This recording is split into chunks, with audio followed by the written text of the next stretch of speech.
going off, I know it's time to make a change, and I can take the pain. Yeah. I'm gonna go down swinging. I get lost in the feeling.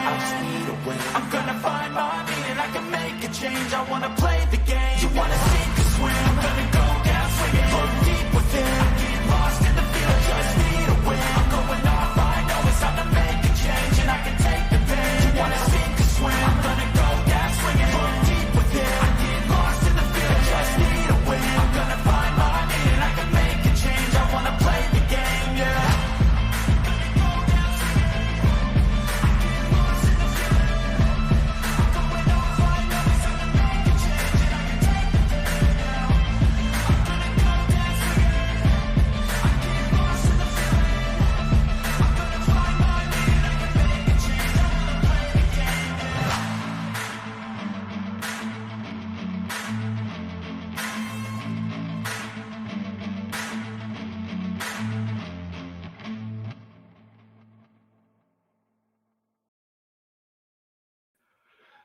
Well, hello, everybody. Welcome to Beyond BMR. I'm your host, Bigfoot Michigan Rob.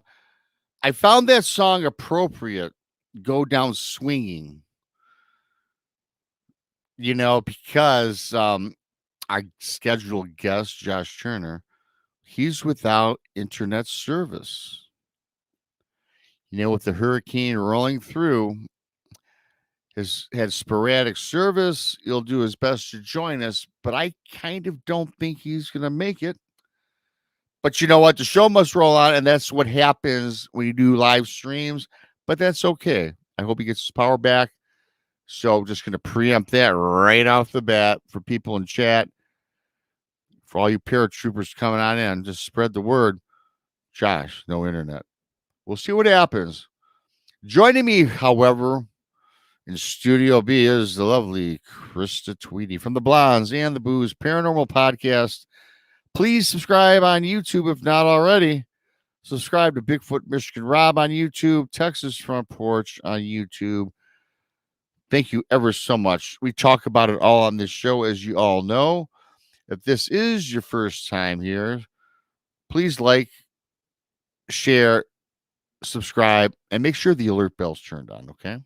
You can find us wherever podcasts are found, including Spreaker, iHeart Radio, and amongst the 25 or 30 platforms that are already out there. If you like what we have to share tonight, the Super Chat's open. Thank you, Gary Spike Sr., for gifting 5 Bigfoot Michigan Pirate memberships.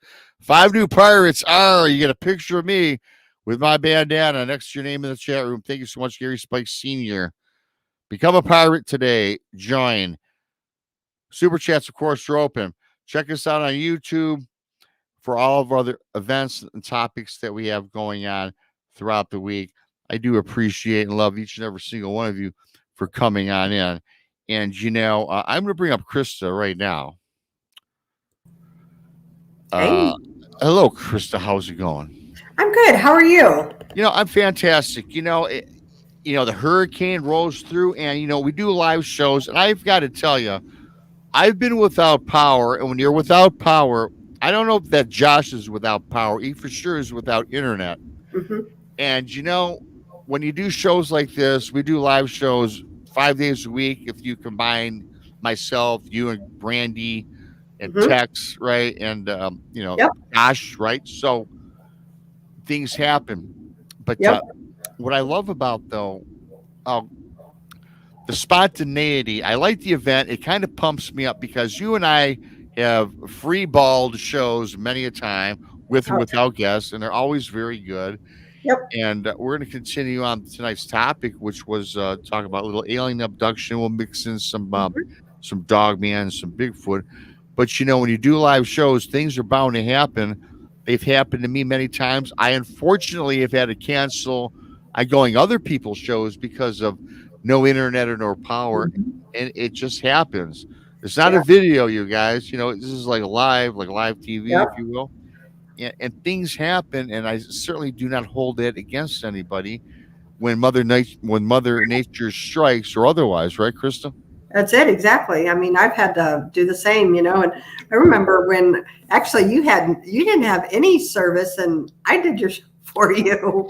It was a brunch, so if I remember right. Yeah, well, you did. In fact, what's cool about all of us collectively, the Blondes and the Blues, Texas Front Porch, and BMR, Yep. we've all experienced certain situations where we Happens. still our show was still ran because we just jumped in and did the show anyways, Yep. Or Yep. if you go on vacation, like you and Brandy are always doing different ghost hunts and attend events. So I go do Blondes and Booze with Tex or with Jason or with whomever, right? Yeah. And that's just how we roll because we don't let the shows. The only days off we take, if none of us has power, it's Thanksgiving, Christmas, and hell, Christmas, and 4th of July. We didn't 4th do of the 4th. July. I really we didn't do nothing on 4th of July because or we'll put out a video or something like that. But we all need a break during the week anyway. Yeah. So for those just joining, Josh probably won't be on without internet service, but that's okay. We'll reschedule him. Still, we're gonna have a great show as we always do anyway.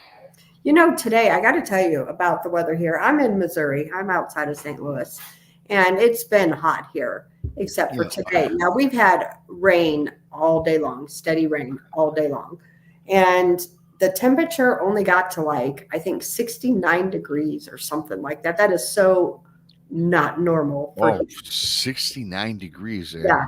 Yeah. It couldn't have been more perfect. It really couldn't have been. Today, I tell you, today's weather was strange. I was out most of the day. I barbecued some pork chops. And I'm always outside during the summer because the winters in Michigan, you don't spend a lot of time outside. So I relish May, June, and July. I start getting summered out in August because it's just too damn humid. Right. And July 27th is always the Detroit Lions break for training camp. And I'm already ready for football in the fall. Yeah. I'm summered out by July 27th, I'll be honest with you. Right. I do appreciate the warm weather because we don't get it. And I'll barbecue probably until I'll keep my grill. I'll use my grill, though, Chris. I will tell you this. Mm-hmm. I will barbecue from March, April, May, June, July, August, September, all the way until probably December. Mm-hmm. Then January and February, I shut that down because that's just what I do. Right. It's just too cold to stand out there. Yeah, I hear you. Unless I'm doing some ribs, something that I let sit, and I'll come in the house, and so on and so forth. Yep. But that's how we roll. But today, getting back to today's weather really quickly, it kind of drizzled and rained all day, but it hit 86. Yeah. But with the rain, it wasn't all that hot, not even humid. Yeah, that's what I'm saying. It's been great today here, and I actually we have a what do you call it, Blackstone, them big grills, Yes, that are up, and we cooked dinner on it tonight. I like using that because you keep the mess out of the house, And plus, the Blackstone, because I know I'm very familiar with that. My brother's got a Blackstone. My buddy's got a Blackstone. And what I love about the Blackstone, well, in fact, your husband made subs on. He took the. You were telling me he made a very cool. Made like a Philly cheesesteak is what he made on it one time. Yeah. And what I like most about those is you can do your bacon and sausage, your eggs. You can make an omelet, which you can do it on a grill, but then you got to buy the grates to put over. It's just. The Blackstone reminds me of if you go into a slop and dine, like a Waffle House, right? Oh, easily. And you can just whip everything up, boom, boom, boom, boom, boom. Yeah. And tonight we cooked a ham steak and some hash browns and some eggs, and we could cook it all together. It comes out perfect, Them grills are great. And, we got a barbecue grill too. We, used to use it all the time, but this Blackstone's kind of taken over. Use it more than the barbecue grill. Well, my buddy does. See, here's the thing that my one friend, Brian, does. The guy I always bitch about, right? He's got a gas grill. He's got a smoker. I have a gas grill and a smoker. I don't have the Blackstone, but I was over there not too long ago, and he's doing steaks on the Blackstone. Now, yeah, they're okay. I still like the grill for the use of the steak. You know, it just to me still tastes a little better. But the Yeah. Blackstone, I tell you, for the breakfast food, for Yep. doing what Ray did with the when you made the Philly cheesesteaks. Yeah. Philly cheese, perfect for stuff like that Oh, because yeah. you can throw it all together and it Yeah. really comes out nicely. So Yeah, it does. Yep, it definitely does. I cooked fried potatoes on it one night, and yeah, it's out good. you know, it's funny that as time goes on, how you need. Well, actually, you don't need them, but how you got the gas grill, you got a smoker, you got the Blackstone, and Yeah. there's probably something else I'm forgetting. Air fryer. Air I think everybody has, yeah. Yep. you know, Have in them fact, all. in fact, my friends, we always do this like in August. Well, I don't know what we're going to do this year because we love seafood. I like seafood too. And all my friends, I love crab. I like lobster, but crab is my go-to. And there used to be this place down on the Detroit River where we'd all pitch in $50 a piece and just buy as many crab as we could, crab legs, right? And we get this big vats, just like you see on the old Milwaukee commercial. But we would have an open fire with logs. We burn a fire, put a grate over it. We'd fill the vat up with water, stick it on there, get a couple cases of old Milwaukee, just because that's what they did in the commercial. Terrible beer, by the way. But we would just, be like the iconic commercial, which they don't show anymore. Yeah. And we throw the crab in there, and we just have a big, literally a gallon pot of nothing but melted garlic and butter. We just sit there and crack the crab, dip it in the butter, throw all the shells on the ground, pick it up in the morning. Yep. Good times. But this year, unfortunately, the place that, excuse me, where we used to get all the crab went out of business, which, is unfortunate. Yeah, that's a bummer, especially if it's a local like mom and pop. I hate when those kind of businesses go under, No, yeah, and it was a great mom and pop place. It was on the Detroit River for longer than I've been alive. Wow. That's sad. That's really sad. Yeah, that's sad. For sure. For sure. So there's already about 90 people in here already, and our guests tonight out of power. We're out of internet, Josh, so don't think he'll be joining us. So me and Krista had to throw a show together right quick. But we're used to it. We do it. Thank you for all of you for coming on in. We appreciate and love each and every single one of you. Yep. So we were going to talk about aliens, alien abduction, and we were going to throw in, obviously, some cryptids. So I was looking back. We want to keep the show the same theme, however, right? And there's only a couple alien abduction stories that I know of from people telling me that I could think of when we're trying to put this show together within the last hour, right? And I might have told this one before, but I think it's worth telling again because there's a lot of new faces, and I think you're familiar with it, so that way you can. Yes, Marilyn, Sheila, Evelyn, a new subscriber. Thanks for coming on, Sheila. So I think I'm going to tell this one about the woman that was used as a surrogate for alien baby. Yeah. It's a great story, and people might have heard it. Maybe they didn't. I actually told this story on Josh Turner's show about 3 months ago. And so, first of all, Krista, do you think that, be honest, do you think alien abduction, do you think people do get abducted by aliens? Absolutely, without a doubt. Absolutely. There's no doubts there. I think it happens more than we even know about because a lot of people don't even know that they get abducted,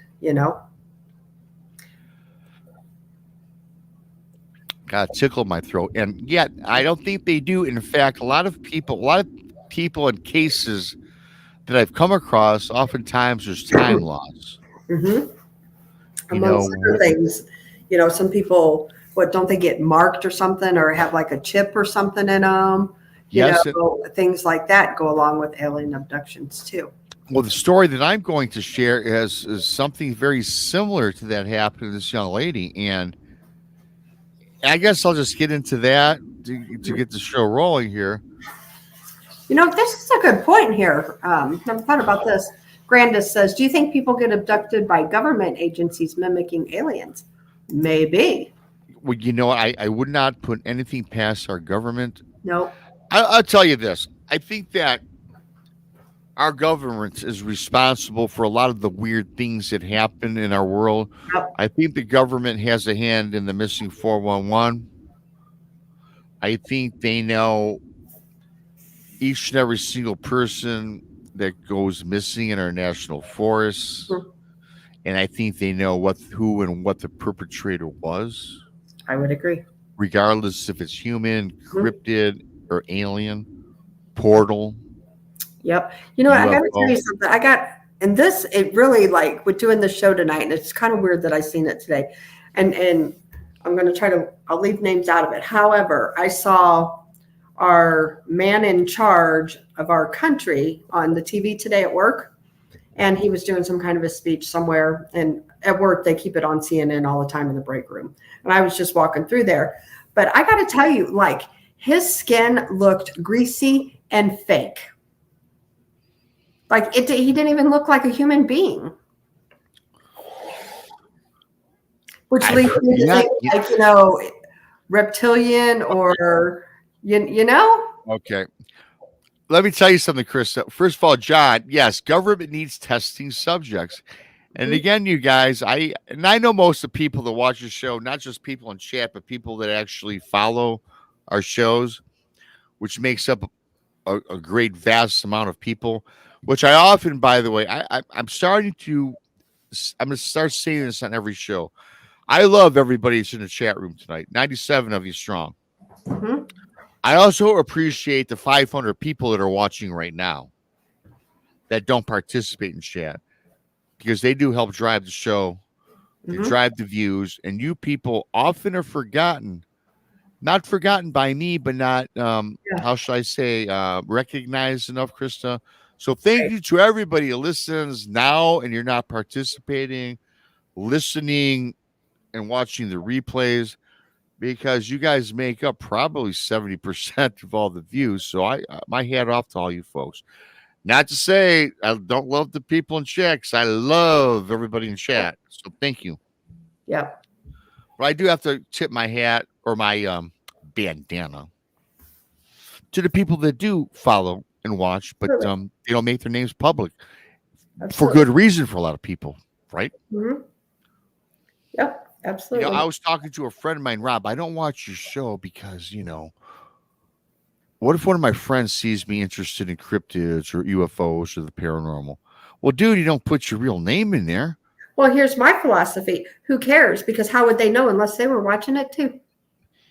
Right? That's a better point than what I just said. Yeah. How would they? Yeah. If they knew, then they're watching too. So, so that is a great point. But you want to talk about, before I get into that abduction story, I owned the bar for 13 years. And I got to tell you what, talk about the greasy, slimy, weird looking person. There was this guy who would come into the bar. I owned it for 13 years. And this was probably maybe midway through my owning it. And you guys, I wasn't really big into the subject matter we're talking about. But there was always this odd fellow that came in, and he always sat at the far left end of the right corner of the bar by the south end of the entrance. Tall fellow. And it was odd because it didn't matter if it was summer, winter, or fall, but he would always come in on a Monday or a Tuesday, sometimes Monday and Tuesday. And he started coming in, and he was a regular. He started becoming a regular person. Never spoke much to anybody. He sat by himself. He had his I remember what he actually got because he came in often enough, and usually during the day it was when I worked the bar. He'd always drink like 4 Bud Lights, and he would get 2 shots of Ouzo. Now Ouzo is weird. It's a very terrible licorice tasting liqueur or whiskey, if you will. He'd sit by himself, but it was weird. But he always was dressed almost kind of the same all the time. And the reason that I mentioned Krista, well, it didn't matter if it was summer, spring, winter, or fall, is because he always came in wearing a dark suit. Not suggesting he's a man in black or anything like that, but it was always a darker suit. Black, blue. He always wore a hat. Yes, a fedora. And again, not suggesting anything out of the ordinary. And he was very thin, man. Very thin, very frail looking. And I'll be honest with you, I got pretty proficient at summarizing if a person was like an alcoholic and that's all they did and things like that, just by the way they acted, the way they spoke. This guy really never said much. And for like the first 6 months, he never said anything but nodded and politely said thank you, and he left after he paid his bar tab. But I started noticing a lot closer that he had odd looking skin. I made mention that he had a frail body. And you're describing what I saw on the TV today. Are you kidding me? Okay. That's what this person in charge looked like to me today. Let me continue on because I have no idea what you saw today, right? Yeah, no, that's fine. This is weird though. Crazy. Frail, thin body, a suit, and his face was almost, I'm not gonna say a pale white, but almost like the guy was never in the sun, and his skin was shiny. And his eyes remind me that of an Asian person. Just the way they were offset, they were this kind of slanted, very thin lip. And so now, if you think back, now what I know today, I'm thinking, wow, that's like kind of like some of the, what a gray looks like. But again, Krista, back during this time period, I don't know nothing about grays or aliens. Odd looking man. So he would continue to come into the bar for quite frequently, Mondays and Tuesdays or every other. Sit by himself. Then one day, and I always tried to provoke conversation out of him, and all he wanted to do was he just wanted to be left alone. And I get that. Many people do when they come into a bar.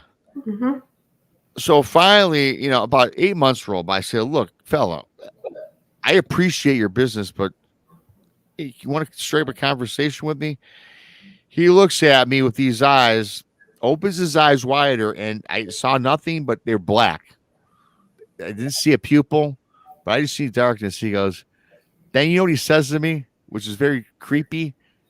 What's that? He goes, I can tell you're looking at me. I look unusual, don't I?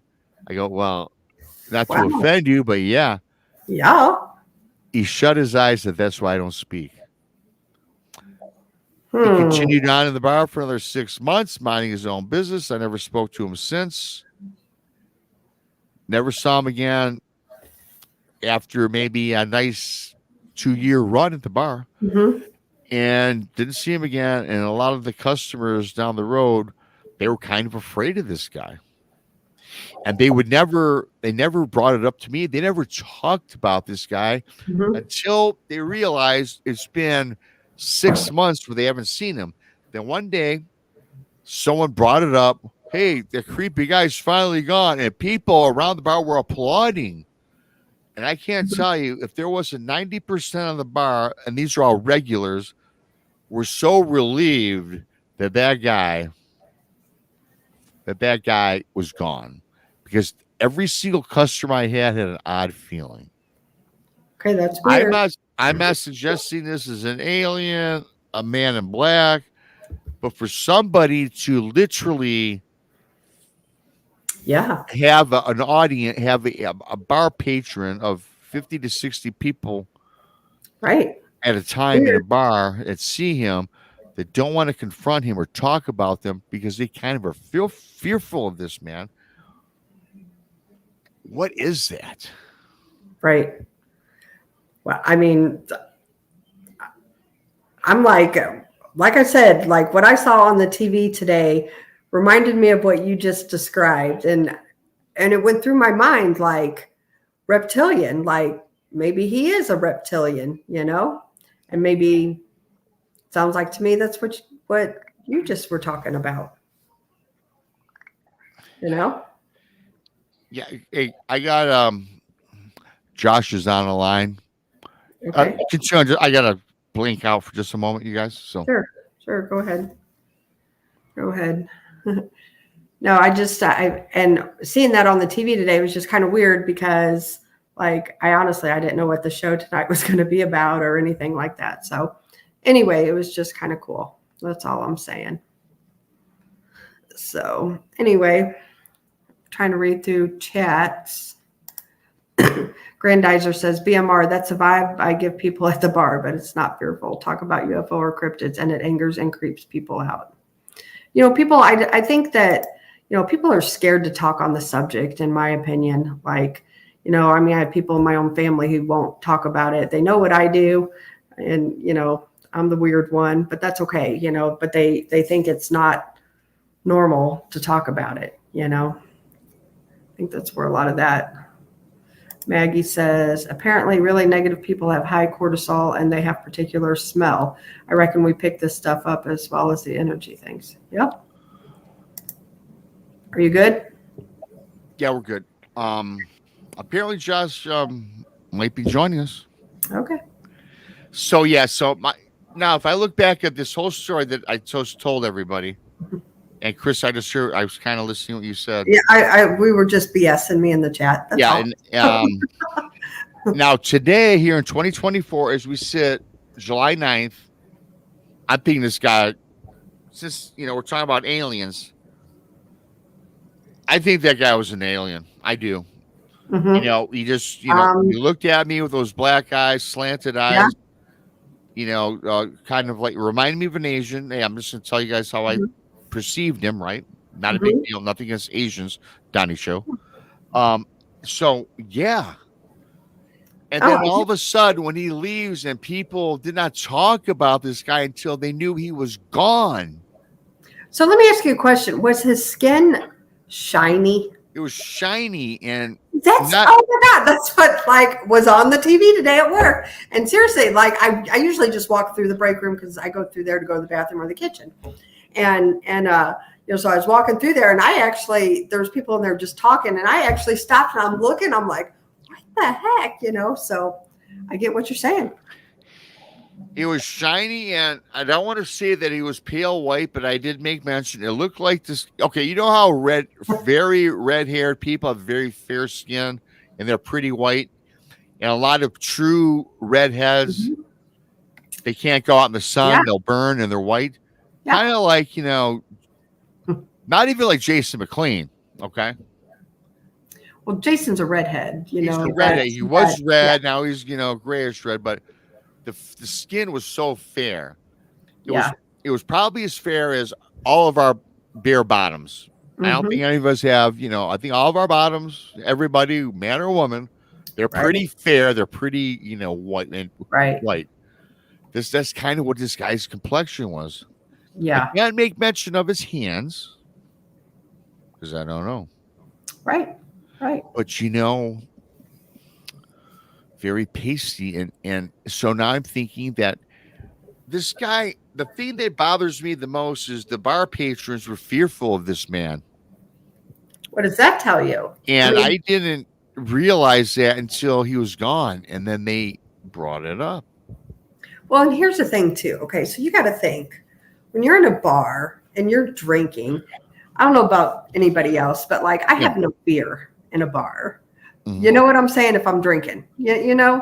And so like for people who are drinking to have fear of this person, is my point that I'm making. Like something must have really been off with him, you know? Because as I understand your point, because if you're having a few cocktails at the bar, Right. your inhibitions are low. We're not very fearful. You know, you joke with guys. You know, you're doing your 12-ounce curls. Now you're gonna go talk to that good-looking girl that you wouldn't do if you were sober. Right. I mean, the thing is your inhibitions are low. So for me to be fearful of somebody in a state, especially in a bar, as you just mentioned, it's kind of peculiar. I could see that if we were sitting around at a restaurant where there's no alcohol involved and you're just eating, and you see somebody, you might say, hey, you know what? This is a creepy looking individual. Right. He's off or something. There's something wrong about him. Yeah, he's off or there's something not right about him. Yeah. I'm just saying he probably was a reptilian and people picked up on that, And then, and you just said reptilian. Mm-hmm. And I said the Asian eyes. And again, no offense to Asians. I'm just telling you guys how I saw it, right? You just said reptilian. Now, reptiles got the slanted eyes for the most part, right? The lizard, the salamander, the crocodile, if you will. Mm-hmm. But this guy's eyes were black. Yeah. And the funny thing I mentioned about the thin lip when he looked at me, very thin. And when he said, now you know why? And he kind of tried to smile, but the smile was this little creepy little curl at the end of his mouth. Yeah. I'm like, dude, thanks for your patronage. I appreciate the time you spent here. And I kind of said, I won't bother you again, type of thing. So here's my question to you. You mentioned the black eyes. So, like in a couple of the cases that I have seen of possession, I've watched eyes turn black. Do you think it could have been like a demonic type thing? Or, instead of a reptilian? No, it's cool. That's why we do these shows. I didn't think demonic. Well, back in the day when I had no interest in demons or no interest in aliens, although throughout my life I liked the subject, but wasn't into it like I am today, obviously. I didn't think any of that. I just thought an odd guy. But I think it came through my mind that he wasn't of this world. That did cross my mind at one point. Yeah, and he probably wasn't. If that's what first came to you, Yeah, probably wasn't. But what really enhanced my thought process was the fact that everybody that came across him in the bar had the same. Well, not like me. I didn't feel dread or scared, but the people across the bar did. So interesting. What do you think the men in black are? Do you think they're alien beings, or do you think they're? What do you think they are? I can go both. Well, to me, it's odd that the men in black always appear when somebody has an alien encounter. How do they know? How do they get there? And I hate to refer back to the Will Smith movie, right? That's a good movie. Which is a great movie. Right. But the men in black they weren't aliens, right? But they got their information from an alien source, correct? Right. So I think they're part of the government. I'm going to say that I'll go on record by saying I think the men in black are part of a government. They're part of an ABC agency. And I think that there's no holds barred with them. I believe they will eliminate you. Yeah. Well, you know what, here, I don't mean to totally switch subjects, kind of same topic. So I was talking to somebody yesterday, a friend of mine, and she told me that her brother-in-law works at Area 51. They live in Vegas. He gets flown, I kid you not, flown every day to work to Area 51. And it's like a 45-minute plane ride and a 45-minute plane ride back home to Vegas. And he doesn't tell her what he does. he is a airplane mechanic. So apparently, so from what little they've told her, like, you know, how we get the big high-rise buildings. Well, they have like low-rise, you know, like, because they're all low, like go, you know, a lot of floors down. Okay.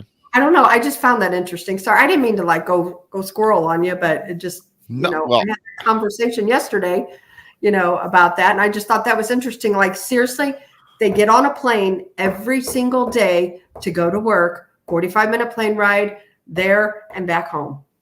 True story. To Area 51. 90 minutes. Why the secrecy? Why plane ride? Why? Isn't that weird? Was that like an unmarked plane, or was it like a No, it's every day. She said that they said there's like either 4 or 5 planes a day that come in and out of there, and they literally, like, you know, they have different shifts. They have I can tell you this. She said that they have like 3 different cafeterias. So like for lunches and stuff, you know, for like break times, like regular like cafeterias, like a hospital would have. Nope. She totally blew my mind yesterday when I was talking to her about this. That is odd. Mm-hmm. You know, with Area 51, you can go back to the story of what's the guy's name, Krista? I don't. You're not an alien. You're not up on it like I am either. I'm not up on it. The very popular guy that had the job there, Bob Lazar. Very spoke of the same. Thank you, Daryl. Yeah, Bob Lazar, same type of thing. Yeah. You know, but not airplanes, obviously, but he was. Yeah. Airlines Area 51. It was just like, you know, I think at the very beginning he was blindfolded before they took him to where he was to go. And then they said, this is where you go and the only place you go. And they also told him, hey, look. Yeah. Not to look. This is your work area 5-9. Yeah. And there's work area 6-0, 6-1, etc., etc. Mm-hmm. Do not venture out of 5-9. The research you do here is for 5-9. Your work that you do will be passed on to 6-0. 6-0's work will be passed on to 6-1. So on and so forth down the line, right? Yeah. But was never allowed to talk with anybody outside of his department until, of course, one day he did, right? Mm-hmm. One day he looked in those mysterious hangars and saw all of these alien spacecraft floating about. And he got busted. Then they said, well, we'll assign you to take care of this craft. I mean, you guys know the story better than I do. I'm just giving the Reader's Digest. But isn't that so weird how secretive it all is? That's what I'm saying. You know, like, seriously, like all these. It's like, you know, it's more secretive than like Bigfoot. It is. It is. Dogman. It is. Mm-hmm. You know, why I mean, just like you said, like the secrecy, you know, flying people in, like, why not just take your car? You know, I mean, why shoot people? Like, you know, people come up to Area 51 and you'll be shot, you know, if you don't leave or whatever, you know, you know, so I don't know. So I got a story about this alien abduction. I think Josh is supposed to join us, so he said he would. So he's trying to get his stuff together. I don't know. We'll see. So I'm talking to this lady. I talked to her for a while. I've told this story once or twice before. And she always had nightmares growing up as a kid. As a young child, 5-6 years old. And I always had nightmares of strange phenomena as a young child that she couldn't put her finger on, right? So she went to her mom and dad's, and they always said she was having a bad dream or a nightmare, so on and so forth. So they always went to bed, as all good parents do. You're having a nightmare, even though, as this turns out, this was all very much a reality for this young lady. As she got older, she started getting paid visits, as she said, the alien grays. And then she got taken up into their craft. She knew she was in a spacecraft or something that was not of the world, because when she started getting abducted, she'd always be laying on a gurney with 4 or 5 alien grays surrounding her, and all the walls were bright white, and they surrounded her, and they were working on her. One of the alien grays had an instrument in his hand and was always working at her lower part of her private area. He's always probing down there. She felt no pain, but she's extremely scared what's going on. And this started happening right around she was the age of 13, right at the onset of puberty, by the way. Mm-hmm. This went on.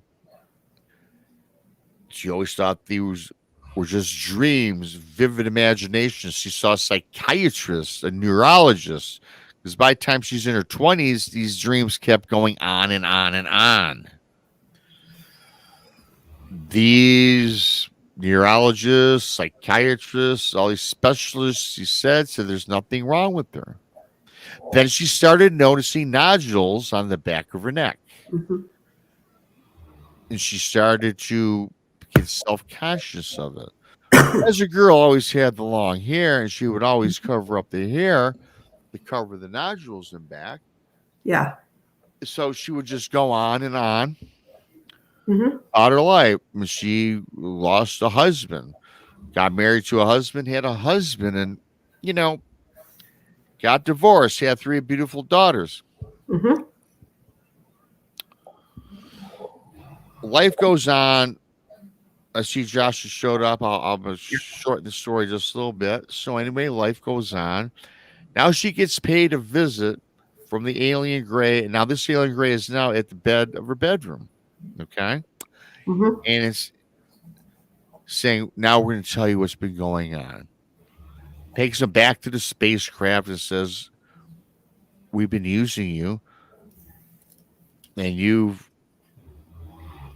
have 12 hybrid children. Some we used, some are still alive, and some we just simply got rid of. Wow. And you're going to meet one of them one day. She woke up crying as all get out, wondering what the hell's going on. One day at a restaurant, pops in the restaurant, and all of a sudden sees this girl that looks like it could be her daughter. Mm-hmm. Goes up, goes after her daughter. Not her daughter. She thinks it looks just like one of her daughters, could be her daughter, and says, is this what they told me that I would see one of my siblings one day? Follows her into the bathroom, sees her go in a stall. She sits down. She's gone. She sits down. After 15 minutes, she vanishes. This young lady is no longer there. This young woman. Mm-hmm. Opens the stall door. Again, nothing in there. Goes back to the table. This young lady, the placemats, everything has been reset like she was never there. She asked the people what's going on. They didn't recall her even being there. Mm-hmm. Making a long story short, she got paid the visit again. Says, we're bringing you up. They brought her up to the craft. And guess who shows up on that spacecraft, or wherever the heck she was? It was the girl that she saw. Wow. From the bathroom. And they explained that the 12 nodules were representative of the 12 children that were taken from her in all her life on this planet. Wow. I like telling that story. It's about the third time. I told it on Josh's show 3 months ago, and I think I said it once on our show. Mm-hmm. And, I was trying to kill time because I know Josh had problems with his internet. Now I see he's backstage. Mm-hmm. So I'm going to bring up Mr. Turner here.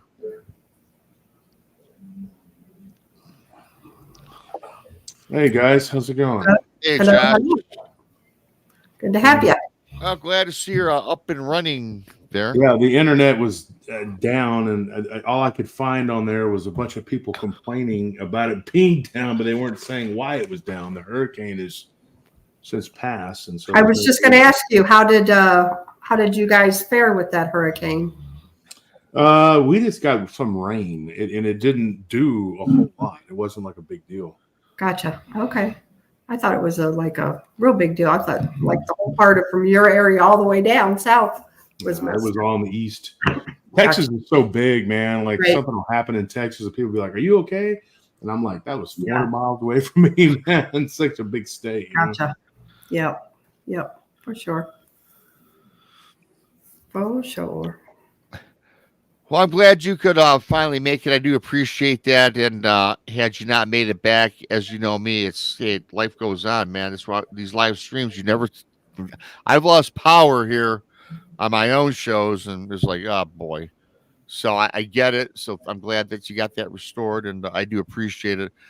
So we were just talking a little alien abduction and things of that nature. We talked about some reptilians, and we're just kind of winging it and doing our thing. And so glad to have you on. And For so sure. yeah, I don't. On Friday, we have a guy called, his name is Hoodoo Tall coming on and, talking about the aliens and that kind of stuff. So I'm pretty excited about that too. And it all kind of ties in together with what you're talking about, Rob, because I know he has talks about, and he's interviewed a lot of people with the abductions and, things like that. So, yeah. What do you think about the people, Wolf and BMR, people who claim that they have implants? What do you think? Oh, man, there's a lot of people that I'm sorry, I'm dealing with some stuff here. There's a lot of people that have these implants. And I mean, two of the people in our community that have been on our show a couple different times are Truth and Bass. They're a couple of guys that have shows, and Truth's show, I think, is Impromptu Truth. Bass's show is literally just about cooking and bass fishing, but he gets involved sometimes, and he's been on the show, and they've talked about their abduction scenario and the implants. I met them at the first conference in person for the first time, and I saw the spots of their implants. And so, yeah, there's been some serious. I've had a lot of people come to me with some serious accusations about, being abducted and having things happen to them, and right. I don't know what to make of it. I mean, the only thing I can say, other than to say that I believe them, I think it really happens. I think it really happened. I do too. There is a guy that got in touch with me. His last name is Offerman. He's saying that he has removed at least 18. This was as of like 2 months ago. He said he's removed 18 different implants from people. Wow. When I was a child, my sister had something that came out of her nose that my parents thought was just a BB, but it was. I pointed out that it was way too big. Wow. It was too small to be buckshot and too big to be a BB for my BB gun. So whenever you would go towards it with like fire or anything, like it would roll away. I've talked about this on the show before too. And I think that what happens with these implants, people don't realize just how invasive these babies are when they come, and they can take you at will at any time. One person reported of being abducted in the middle of a class. Now, it wasn't like a long class. She was taking a class for a certification for, what do you call it when you get a ticket?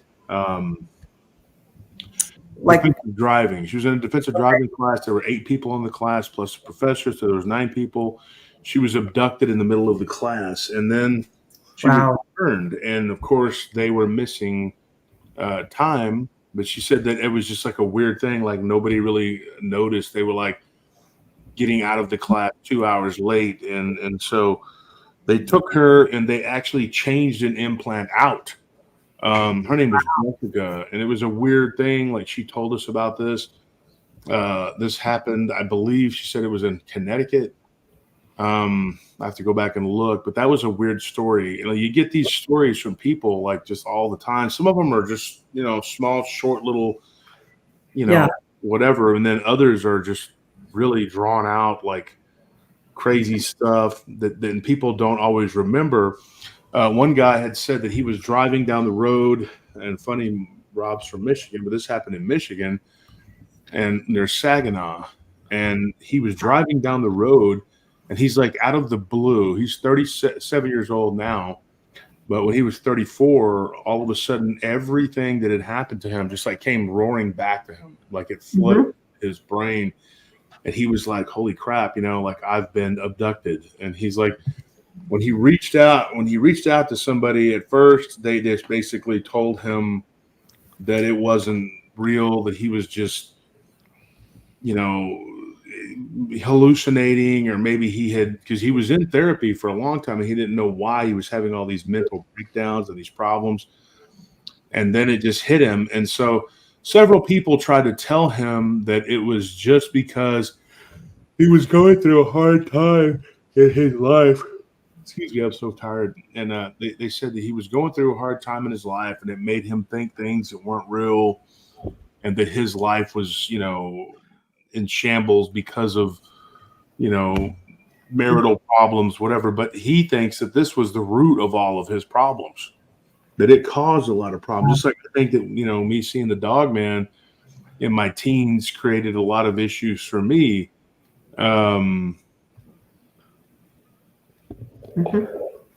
Yeah. What's up? Just looking at the chat here. Oh, hang on a second.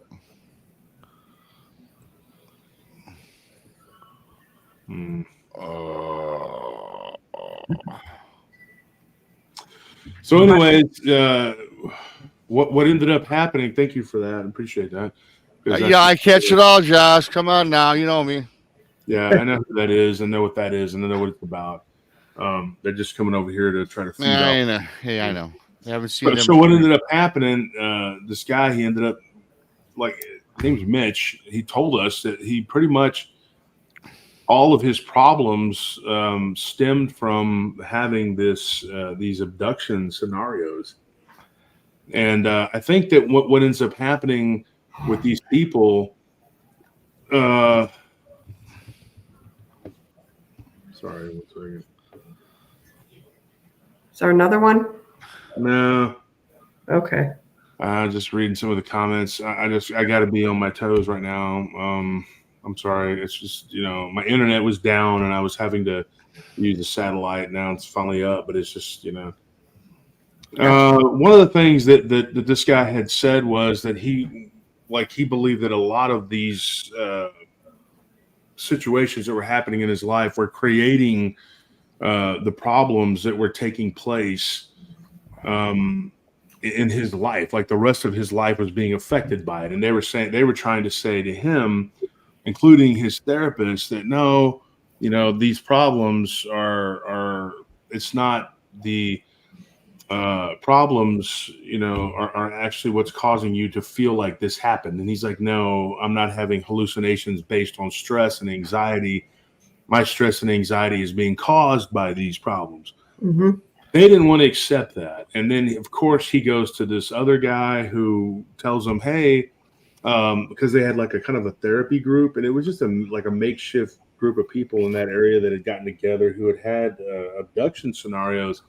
And apparently there were 4 other people in his town where they had been having the same issues. They had something happening along the lines of abduction and implants. They were all being abducted by what looked like grays. But the weird thing was some of the people he connected with were not just seeing like the grays, like the basic, like people see. Right. Some of them were seeing these tall blues, which I call them the blues because I don't know what else to call them. Mm-hmm. There were these others that looked more reptilian-like, but they almost looked like a hybrid between grays and reptilians. That's a whole nother weird thing. Yeah.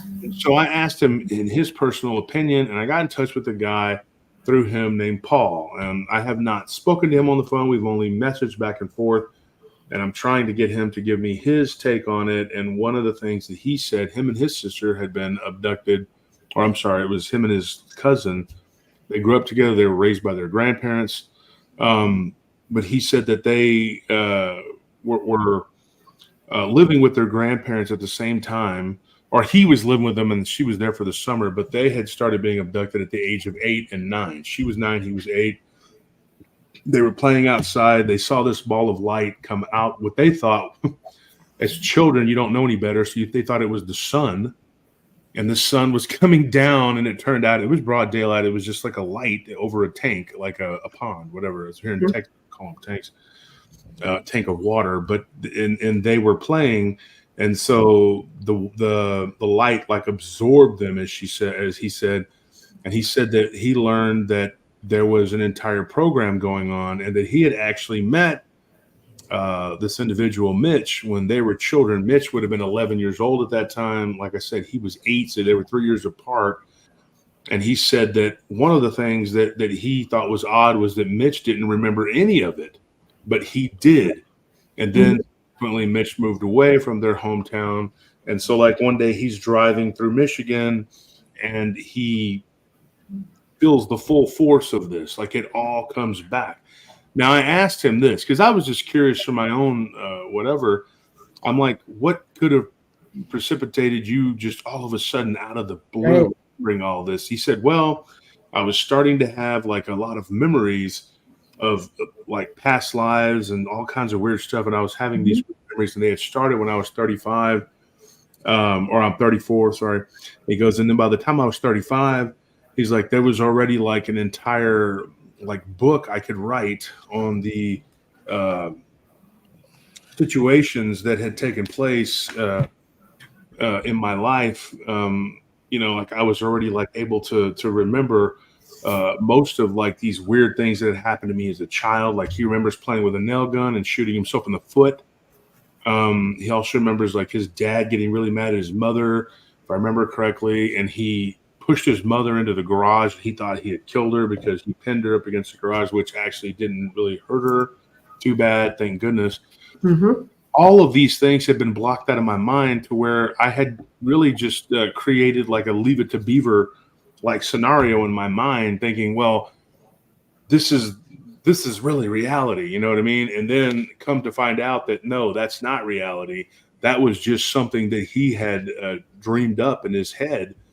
And he went so far as to say this, and there was another guy named Justin. It was him, Justin, and then the other guy I talked about, Paul. They had all agreed that the same thing had happened to them, but to lesser degrees.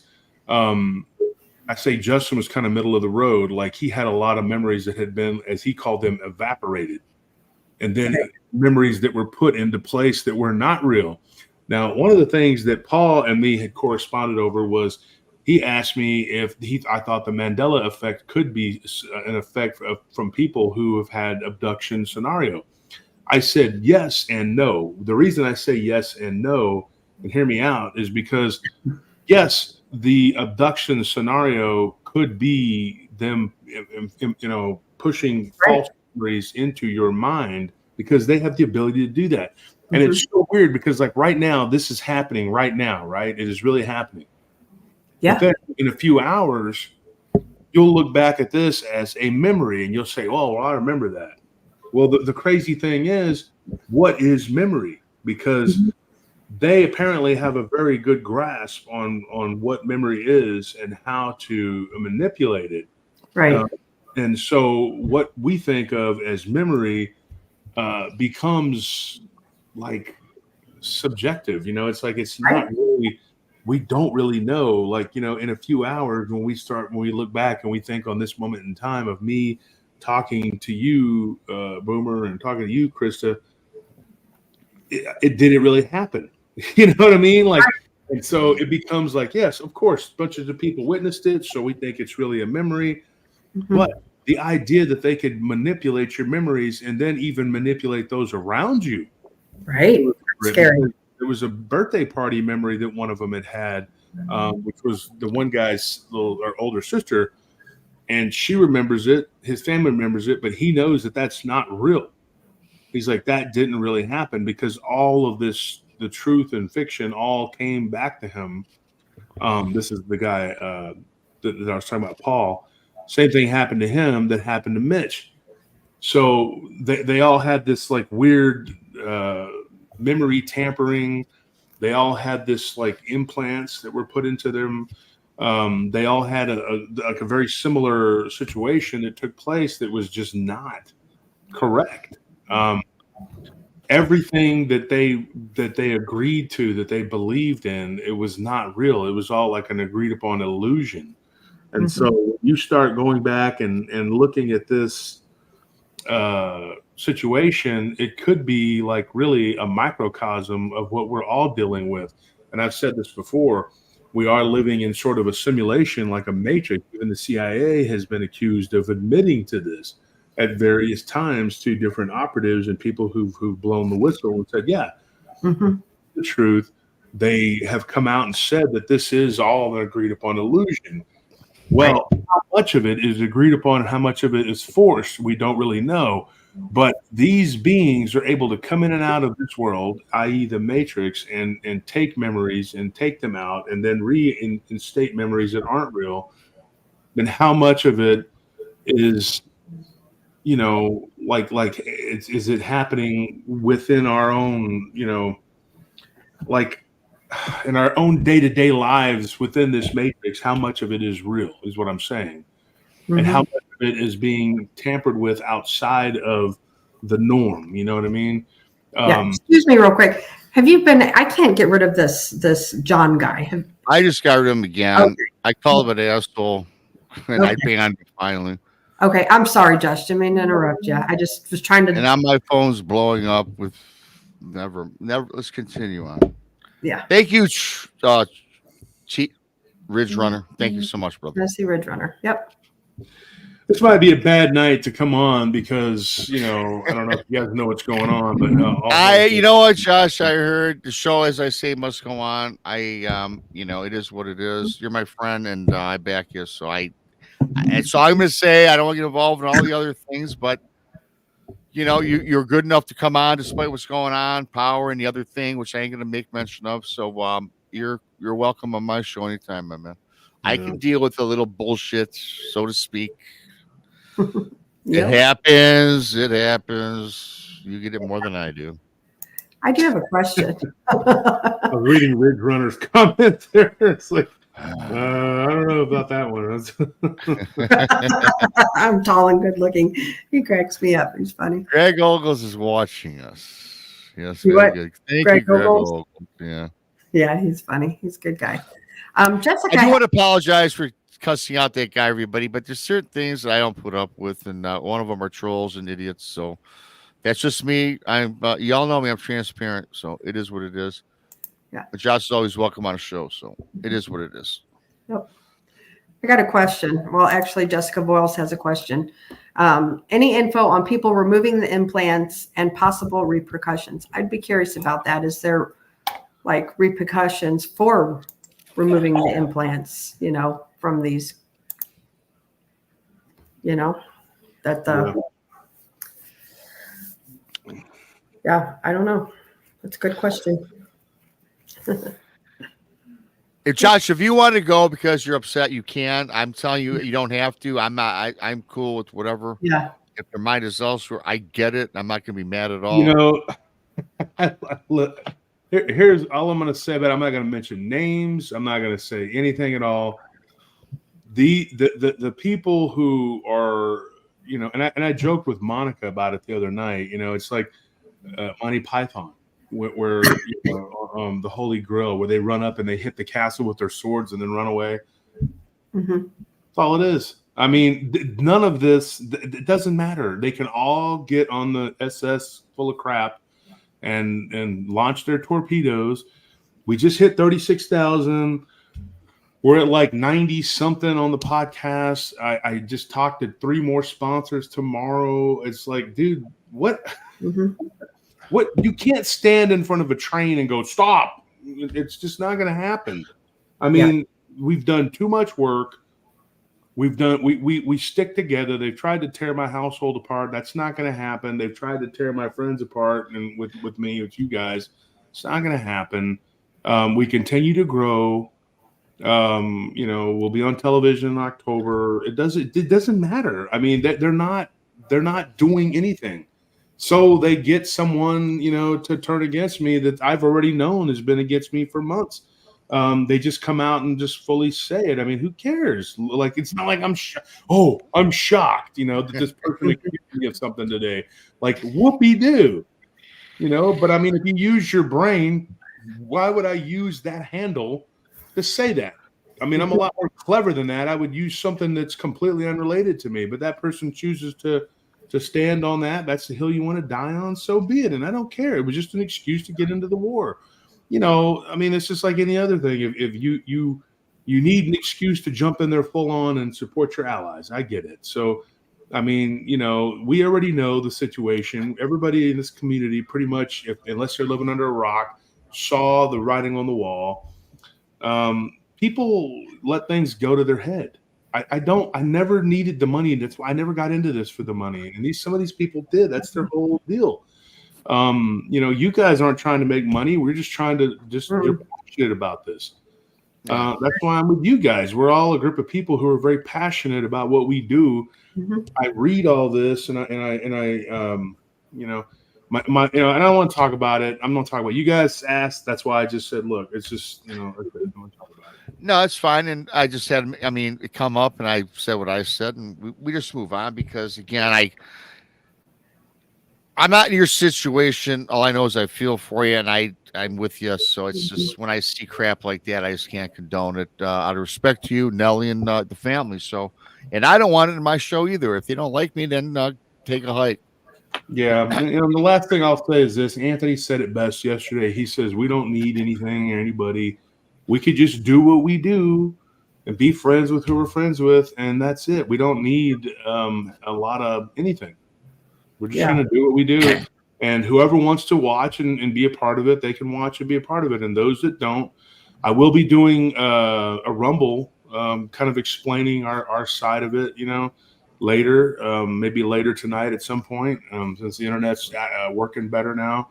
We were able to get our show today. We were able to get it done early this morning and then get it put out, so it didn't affect that. But unfortunately, I missed the beginning of the show because of the internet. I thought it pisses me off that happened. But good old Spectrum, they don't, you can't predict when they're going to just say, hey, we're just going to take a big jump. So I have Spectrum here too, and it was about a year ago. I don't know if BMR remembers. I was out for about 10 days. Oh, yeah. Oh, wow. Yeah. It was I don't have Spectrum. I've since upgraded and got rid of my provider, but I was out for 10 days. If you remember, Chris, I didn't do two shows. You guys had to do all my shows for me like last year, whatever it was. That's why I love the people that I hang with because we all back each other and respect each other. We're all friends. That's what it's all about, man. Friendship, and let's grow together and provide information. We all have various backgrounds, beliefs, experiences, stories, encounters. I know when I say story, oh God, Rob, story means lie. Well, no, to me, they're not lies. I'm not getting into that. We'll move off of that. I got to ask you, Josh. We're talking about the implants earlier, then I had to get up and walk away. You know that story I told? You might have caught the tail end of it, and I did it on your show a couple months ago with the woman with the 4 nodules when she was abducted, and that represented her 4 alleged alien offspring. Yeah. And I know we got into that a little bit, but you had another guest on after me or whatever it was. And have you heard things similar to that? And do you think that story that I said is probably very familiar with other ones you've heard throughout doing this? I have not heard anything about nodules representing their offspring. I have that was the first and only story I have heard along those lines. And now I'll keep my eyes and ears open. If we were to talk about it more on the show, I'm sure someone would tell somebody somewhere, and then we would get something from it. But at this point, no, I haven't heard anything. There's still some one-offs, it's still some things that I have not. And I think every researcher and every podcaster, every author has one-offs. I mean, like I like to point out, with Ken Gerhard, very, very close friend of mine. he had a guy tell him about seeing what looked like a playing card flipping down the road. And he thought that was like one of the weirdest things he'd ever heard. And to me, yeah, that still counts as one of the weirdest things I've ever heard an author or researcher tell me. But if you take it just like that, yeah, it sounds odd. But if you put it into a certain context where the guy had been having a lot of other weird things happen, so you have this sort of trickster entity who causes you to see things that are beyond the pale. That's different. Like the show I did tonight, that we dropped, it was the prelude to the next episode, which is Dark Elves of the Inner Earth, and what happens to this guy as he gets further and further into this situation, living with this. I don't want to call it a coven because they weren't really a coven. It was two people and they were bringing other people around, and they were practicing magic on multiple levels, like multiple levels. And there are layers to this stuff, and you peel back the layer and there's one layer, then another layer. And I think the layers just keep getting peeled back and it gets worse and worse and worse. But if you were to just tell one of his stories, like say, okay, this guy comes on a show, which happens a lot, and he says, I was driving down my driveway going to work, and I saw this black shadowy entity that I couldn't really make out. But then when I was coming home from work, it was dark, and I saw this blacker than black shadowy entity that looked Goatman-like, kind of like how a central Goatman would look. Then you're sitting there going like, okay, so he had a Goatman encounter, but did he really have a Goatman encounter, or what was it that he saw? Because that was just one time he saw that entity, and then he saw another entity sitting on the roof. I don't know if I've told this one yet on there, sitting on the roof of their house while he was outside smoking, and he thought, what in the hell is that? I think that might be in next week's episode, but because it's a two-parter, and I know we had to leave people on a cliffhanger, but there was only an hour, and of course, Boomer comes on at 8:00, so we couldn't, so out of respect, we put the show as an hour, and which is fine with me. That gives us the next hour for Tuesday. But when you take each story as one story, that's weird, right? So I used to work at this place called Sportstown. It doesn't exist anymore. And I worked in the shipping. I only worked there for 2 months. It was a horrible job. It was so the bosses were always fighting. So you didn't know who was in charge, right? One person tell you to do this, another person come and say, "Oh, don't do that." So that's why I didn't stay. But it doesn't exist anymore because of that. The management was horrible. Long story short, I was working in the loading docks, and I had these two guys I worked with named Luis and another guy named Oscar. And Oscar, I had known, he's an African-American guy. I'd known him for years. And I went to school with his cousin. And one day we were all three sitting around, and we were just, waiting for a shipment to come in. The truck was like 2 minutes away. So we were just kind of having or a few minutes away. So we were having a couple of minutes to talk, and we started talking about ghosts. And the reason it came up is because people said the building was haunted. Now, as it turned out, there was a guy who died back there in the loading docks from a previous incarnation of that place. And this, when I was working, it was like the early 90s, like 93, 92, something like that. So back in the 80s, some guy had actually died there on the loading docks. He had fallen, and something happened to his head or something. And so people took to calling this guy Derek. I don't know why, but they said, well, Derek haunts this place, blah, blah, blah. Back in the early 90s, we didn't use the internet. We didn't have the internet to sit there and look stuff up, to see what happened, if it was real or if that had really, we had no clue. And so I just assumed that it was a guy named Derek that had died there. Now, nothing weird happened to me there. Ever. I never saw anything weird. That's why I don't talk about it on the show, because nothing ever happened to me. But we were talking that day, and Oscar told me a freaking crazy story of seeing a woman with no feet at the foot of his bed that was like hovering above the bed, but she had no feet. And she was like an African-American woman. And he was living in the projects here in Austin. It was by these railroad tracks near Crockett High School. He told me this story, and I was sitting there and I was enthralled. I was like, wow, that's crazy. Okay, so that's one story that he told me, and then the truck comes, and then we loaded whatever.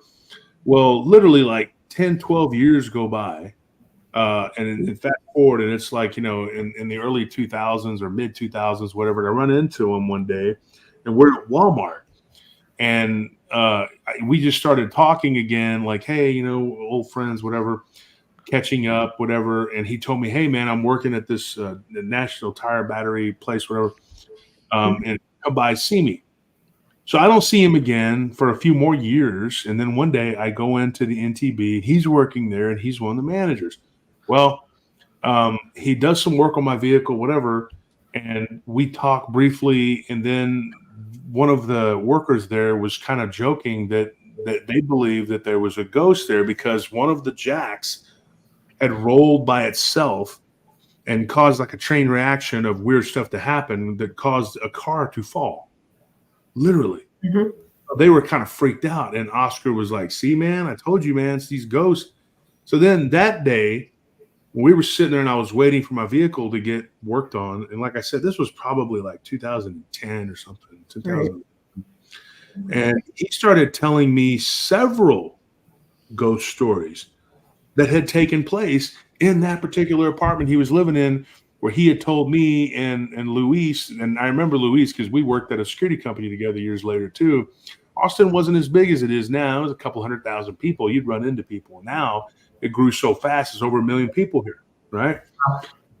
But still, every now and then you run into people and you'd be like, oh, what's up, So this guy from 1992 until 2010, whatever it was, I mean, if you do the math, okay, what is that, 18 years? Mm-hmm.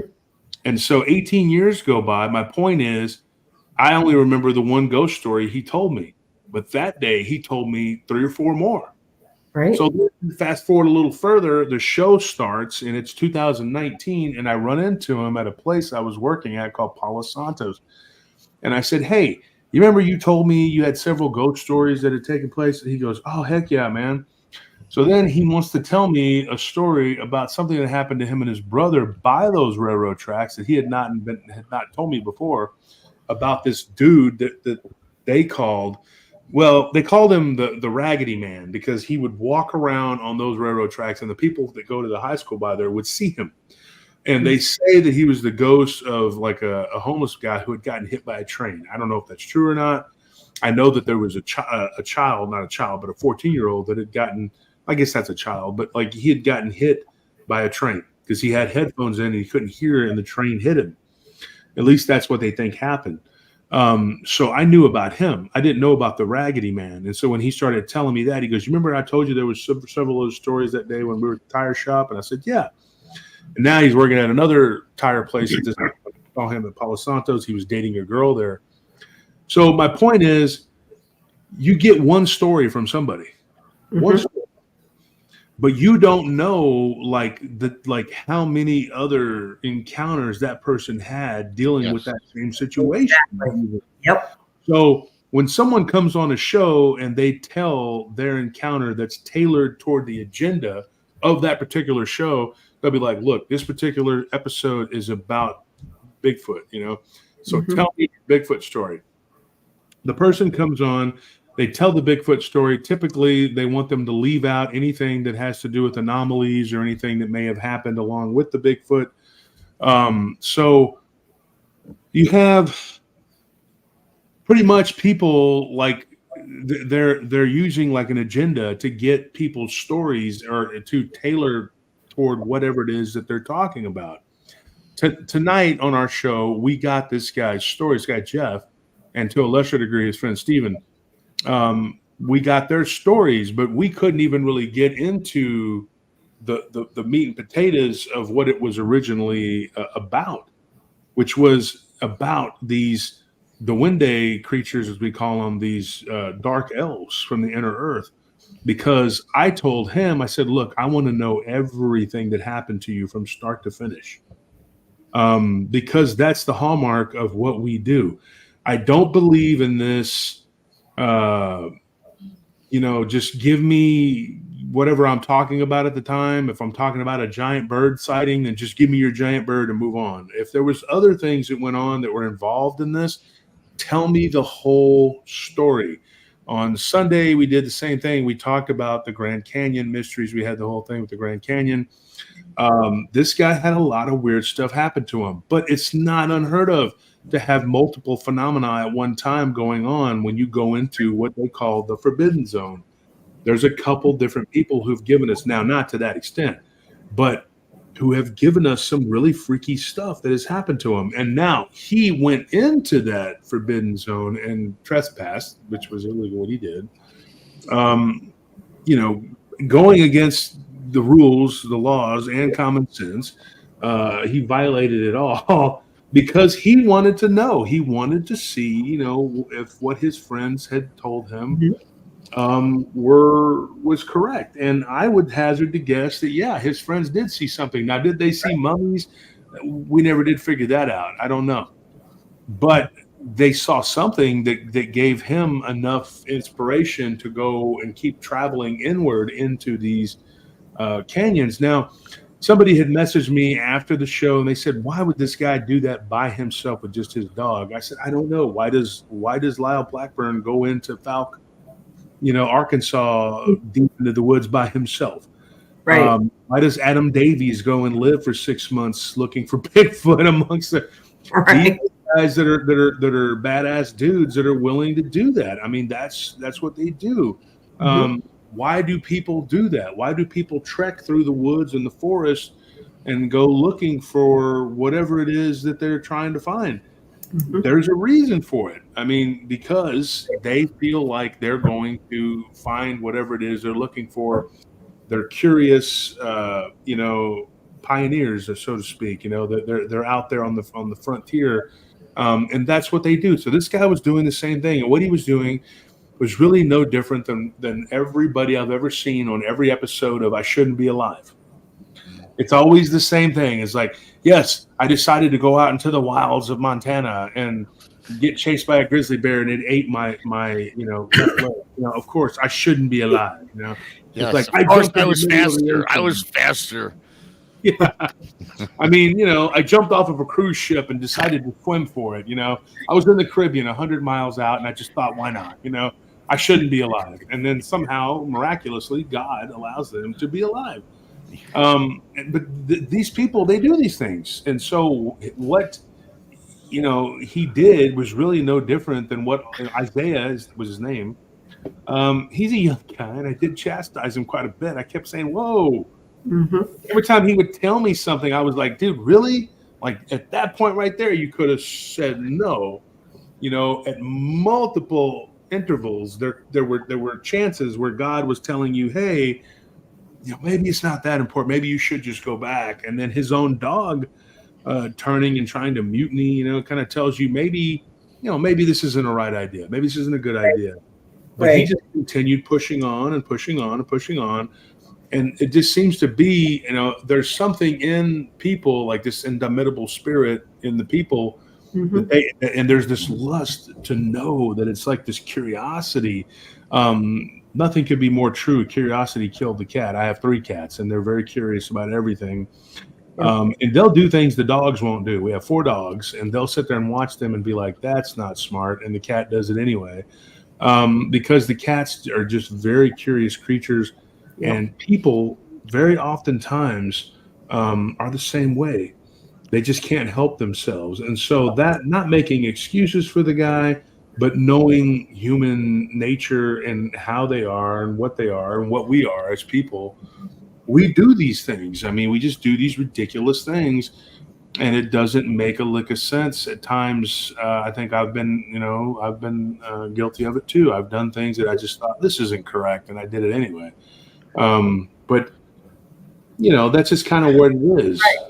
I find that people get caught in the moment, right? They do ridiculous things because it's in the heat of the moment.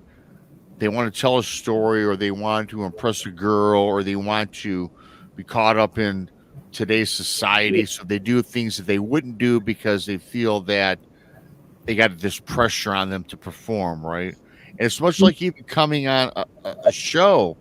You made a great point, Josh. And I hate to get into this, but of the 3 shows I have, this one is primarily guest driven. So there's a couple guests that I had watched that I wanted to have come on. So I saw them in a couple shows. And you mentioned a very good point that I don't think a lot of people are keen to. I noticed they changed. My story will always be the same 100% with my dog man or my Bigfoot encounter. Mm-hmm. But I've seen people tailor their experience to fit the narrative of the show. Now, whether or not it was asked by the producer, the show host, or just because they felt they could do that, I kind of frown. I'm like, man, this person, and I just experienced this like last week, this person isn't what we're all about. And I'm sure you have to come across that all the time.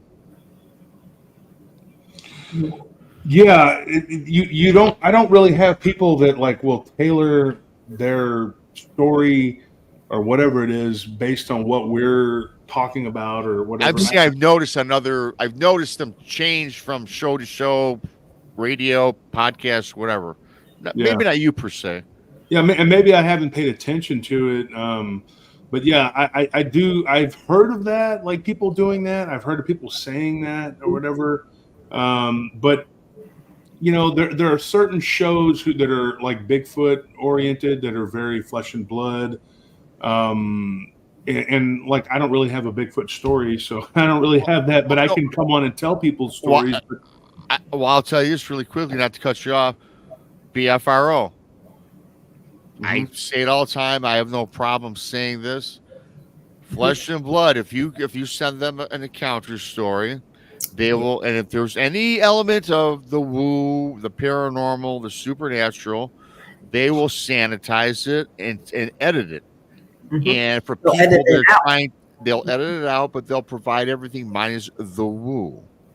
And I've had several people on the show told me that personally. And I know you know a couple of them, Josh.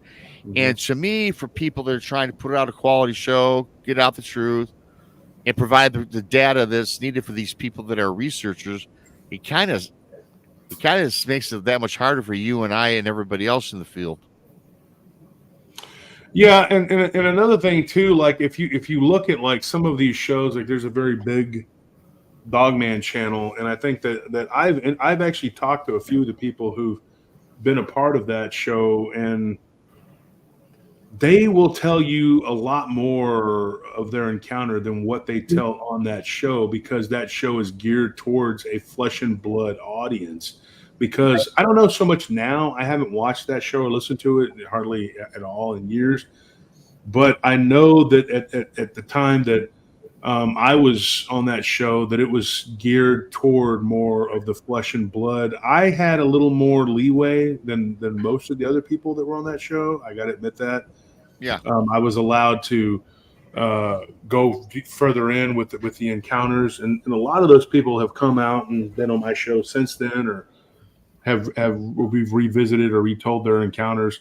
But you were not able to give the full like extent of what we were, like there was this whole, you're getting into the woo, and the woo is like this bad word that was created by Bigfooters to say that, if you're getting into the woo, and when I first started in this, I didn't know what the hell that was. I didn't care. Right. Yeah. I didn't care about whether it was flesh and blood. I thought my encounter was something flesh and blood for years, and I've said that. I've never made any bones about it. Right.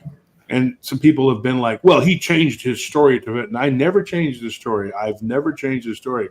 All I've said was that I went from thinking that it was pretty much a purely flesh and blood thing to being something possibly not flesh and blood, even though I still saw nothing but flesh and blood.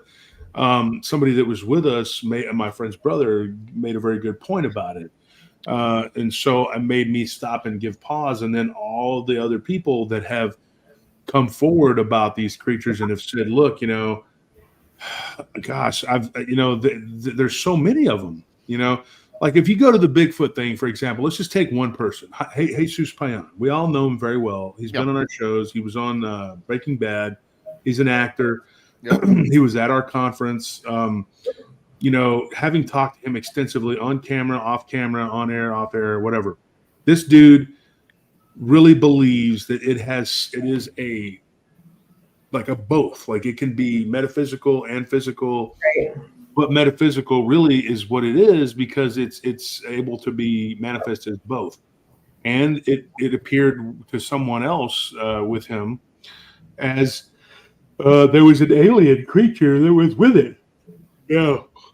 A hardcore Christian fundamentalist is going to say that was just a demon that was trying to deceive you into seeing a Bigfoot and an alien. I don't believe that. I don't believe that. I disagree with most fundamentalists about that. And fundamentalist Islam is the exact same way. They will give it a blanket term called a jinn, and they're like, it's a jinn, my friend. That's it. There's nothing else, Right. And Christians it's a demon. Everything's a demon. They don't believe in a race of beings called the jinn. They think everything is a fallen angel. Well, we know from Genesis 6 and then, the book of Enoch, which is the long version, that this is a race of beings called the Nephilim, which is the descendants of fallen angels. And each subsequent generation began to become more diluted with their abilities, but in some ways they became more heightened because they interbred. So you would have a third generation, like a grandchild of one of these Nephilim, and then they would go back to the source and interbreed with the original fallen, and then they would have another weird offshoot race. Mhm. That's where you get the subnatured races of the Darrow and the different types of these elves, these dark elves, and all this other type of goblin and whatever. There was a lot of mischievousness going on, a lot of malfeasance. And so when you stop and you go back, you're like, there is so much going on. And then the vampiric race, which we know existed. If you look at the Key of Solomon, it talks about Ornius, who was a vampire. And then there's the argument about who was the first vampire. Well, I was in a group which pretty much imploded because all it was really, the bottom line is it was really smart people just arguing all the time. Right. And I was able to actually say I stayed out of most of the arguments, just kind of observing. And it was a lot of science and theology and everything thrown in there together. And I would say the average IQ, and there was probably 150, and everybody was fighting. And one of the things that came up was an argument about Sufism and the hadiths of the Quran. And there were Muslims, Christians, Jews, and atheists all fighting each other. And it was something to behold. I wish I would have gotten the screenshots of all of it to show you how very smart people, like going back and forth, theologians really just throwing barbs at each other. But it got into the whole manifestations of the multiple races of man, races of beings that were created and spawned, beings that we consider to be ancient and elemental, some that were born of the planet and some that were created by other beings that were created by God. And it was all of this weird stuff that was going on. And this argument was like a 2-week long marathon of just whatever, to the point where I would wake up and just want to read what was happening. And so I was trying to keep up, I didn't really say a whole lot, even though people were trying to drag me into it. It was above my pay grade, some of the things that they were talking about, because I didn't have access to military files or anything like that, like a couple people were claiming. But one of the things I thought was very telling was that it was agreed upon by sort of a cabal within this group that the Nephilim were not set in stone, that was just, there was just these descendants went down, because they had to interbreed with something or someone. So they weren't all just cousins. Right. They were going back and rebreeding, and the whole thing about the vampire came up. Which one was first? Now, a lot of people say it was Cain. Some people said it was Lilith, and other people said it was Ornius. Some people said it was Vlad. Now, as I do believe, and I have said that Vlad actually was a high-ranking nobleman in Europe, and I think he did practice vampirism like a lot of them did. You're talking about the Impaler? The Impaler, yeah. But he was not the first. He was just way down the line. Cain, I don't believe was the first, but I do believe that he bred with Lilith, creating an offshoot race of man. I do believe that they became, and I have reasons for this. I could get it, but it would take forever to explain it. But the giants of Malta, the Maltese giants, I believe, could have been his descendants with Lilith. I have a reason for that, but I'm not going to, like I said, I don't have time. But I think Lilith was the first vampire because she bred with a particular fallen angel. Now, it gets really weird when you start talking about the fallen and the rebellious. Those are two different things, because there was a rebellion in heaven that took place where Saint Michael, the Archangel Michael, kicked Satan out of heaven. Now, it gets kind of convoluted too. The church knows that he was an archangel, but that wasn't the highest ranking angel, right? So you had all these different kinds. You had the cherubim, you had the Ophanon, you had all these different kinds. And he was not the highest ranking angel, but because he rose to station by kicking Lucifer off of God's throne, his name became Michael, which means he who is like unto God. Doing God's work is basically what that means. Some people have said, oh, well, how is that they say he's like God? And then there's this weird confusion that's kind of a spinoff of the orthodoxy that says that he's actually Christ Michael. But the word Michael just means like he who is like unto God. So Christ, Michael, Christ is just basically saying Christ is like God, right? It doesn't say he is God. It says he's like God. So then there was this big argument there. And that's only kind of where I stuck my nose in. I get enough trouble as it is by trying to say things and people don't want to hear it. So I just kind of stuck my nose in on that. And then I weighed in on the whole vampire thing. And they said, well, how could Lilith have been the first vampire? If somebody else had to have made her into a vampire, what would have made her a vampire? But I've argued that Ornius came way after the Garden of Eden, so there would not have been Ornius. Ornius was a Nephilim. His lineage would have been probably from Semiel, which means the venom of God, because I believe that there is something that these demons that come from that particular lineage, when they bite people, I believe they pump them with a type of enzyme or venom, or as we could call it, a parasite, which makes them vampiric. I know that sounds crazy, and there are actually files. If people would actually take the time to go and read some of this stuff, like, and I'm not talking about Googling some stuff, that's crazy. Right.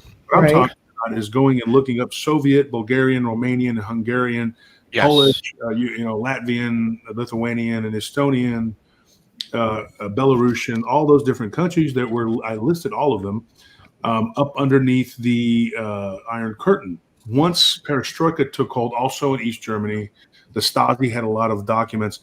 They released all of this piece by piece by piece, each country in its own time, but in particular Russia. And they still come out to this day. And most of it's not redacted. You can actually read it. That's where you could read about the bombing of Dresden and a lot of these other things that people go, well, I just can't find it. Well, you're living in the West. You are living in a kind of a closed off bubble. Whereas if you go to the East, you can find these materials pretty readily. But we are living in this sort of like imprisoned information system. If you take these reptilian creatures and these vampiric creatures and reptilian vampiric creatures and hybrids of every sort and kind and every kind of whatever, a mixed mash of grossness, because they're really gross, weird looking beings. You start to realize like where they came from, and you can find a lot by those documents because they will tell you where these creatures were located, and they will trace back their lineage a long ways, just like the Mormons can trace back human lineage. It's really crazy. So I believe that that's what that is. It could be sort of a parasite. Now, there's another theory that there was another group that came in from another planet or another like deep space, whatever. They walked right through a Stargate that was open during a war between the giants and which would have been the Anunnaki and their enemies, the reptilians. And of course, there was a Stargate, and they walked right through it, and they began to spread a disease.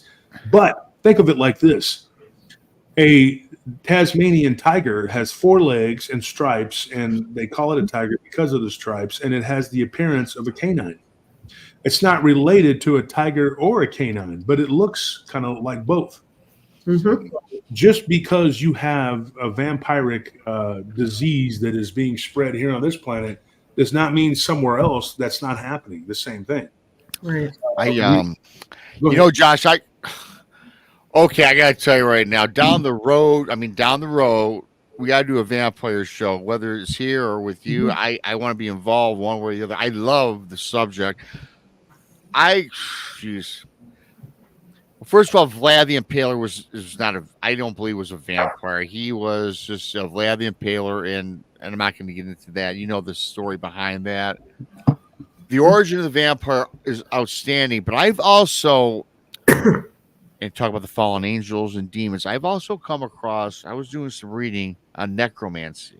Now, were these human folk that have the ability to go into a deceased body, get into their bone, their marrow, their blood, and read their thoughts.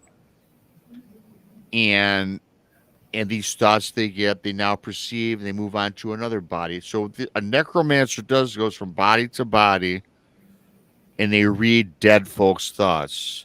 Until one day, I was just reading this John Keogh, I think his name was. You'd have to look it up. I got the book, John Keogh, and his suggestion was a necromancer got a hold and finally read a dead person's body that had a demon spirit inside it, which overtook the man, which is the origin of perhaps one of the first vampires. Mm-hmm. Fact, fiction, or whatever. I read the book. I don't know. It's related it's marked as fiction, fact, horror. However, a lot of these books that are said to be fiction, I kind of believe that exists today. The necromancy part. What's your thoughts on that? Have you heard of necromancy? I'm sure you have. Yeah. We talked about it on the show earlier tonight. Oh, wow. I did see the show. Two women that were actually witches and self-proclaimed necromancers. The thing about, I'll address this about Vlad. Yeah. I believe that he was vampiric in the way that he drank blood. Yes. And I do believe that he did this because he is part of a nobility. He's part of which his father was called the Order of the Dragon. Okay. Now, almost all of these leaders can trace their lineage back to Charlemagne. And I believe that when you look at our presidents, most of them, all but 2 or maybe 3 now, I guess Trump would be the third one that were not part of that same lineage. They were all related. I think Buchanan was one, and then there was another. There were 3 that were not related. All the rest are all related. And so I know it was Buchanan and Trump, and there was one other I came out off the top of my head. But anyway, these people in charge, they don't allow people to get into power and rise very high in station unless they are part of this order of the dragon, which is what Vlad was. That's why Vlad was told by the Pope, keep the Islamic incursion in check, keep the Turks out of Europe because they were the strongest. They had taken over most of the Levant and a large swath of Western Asia. And so they were going into Europe to conquer, to spread Islam and destroy Christianity. And so that was Vlad's job. And he got away with an enormous amount of chicanery. And I'll tell you why, because his nobility and his bloodline, he was one of them. And that bloodline in particular is vampiric. They actually do drink blood. And to this day, they still do drink blood. That is part of their rituals. That's what they do. There are several families. It's not something I can talk about here. I could probably do it on Rumble. Yeah. But you can say it, but I'll probably get in trouble. You'll get in trouble. I'll get canceled. But there is an entire group of people that do this, and they do it ceremoniously, and they are blood drinkers. And I believe that Vlad was very much a part of that, and he did it openly. There's even a story of him that's become legend, and they always say, well, he wasn't really a vampire. He didn't turn into a bat and fly around and do all these weird vampiric things, but he drank blood quite vigorously. And there was a story of him being in the forest of blood. There's a forest in Romania that's known. I can't remember the name off the top of my head. Maybe you guys can tell me, or one of the listeners can look at it. Is it the one with all the weirdness that goes on? And I know, like the worst. Yeah. So in the middle of that forest, he had them fell like 50 trees, and he set up these stakes where he impaled thousands of people, and he bunched them all together, and he sat below them on a table, and he drank their blood, literally. And he did it for hours. Yes. And people said that he drank so much blood that he should have been sick from it. Well, the truth is that when he had a very youthful appearance his whole life, and a lot of people attested that he was that way. Now, his niece, the most prolific serial killer in all of history, accredited with killing over 660 women, was Elizabeth Bathory. And of course, she was a blood drinker and someone who bathed in blood. At her trial, she even said, she's like, "It is the way of my family." So she admitted that this is something that they did. This is the nobility. Now, this is something else that a little known thing. Catherine the Great was once said to have quoted, and I don't know if you can still find it. You might have to use a different search engine, but she said that the powers that be are hungry for blood, not just in the field on their sword, but on their plates.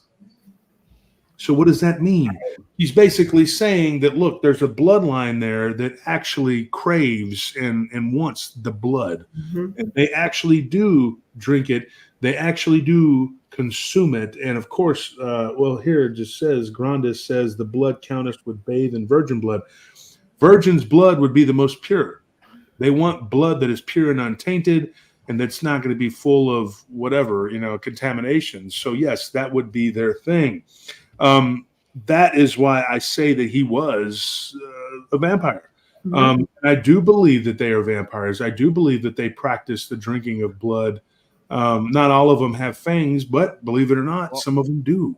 And this is a thing that I think that they developed from their lineage. Now, like I said before, a creature can evolve from one side of the world and another side of the world and be two totally separate types of creatures. But they look alike. They look very similar.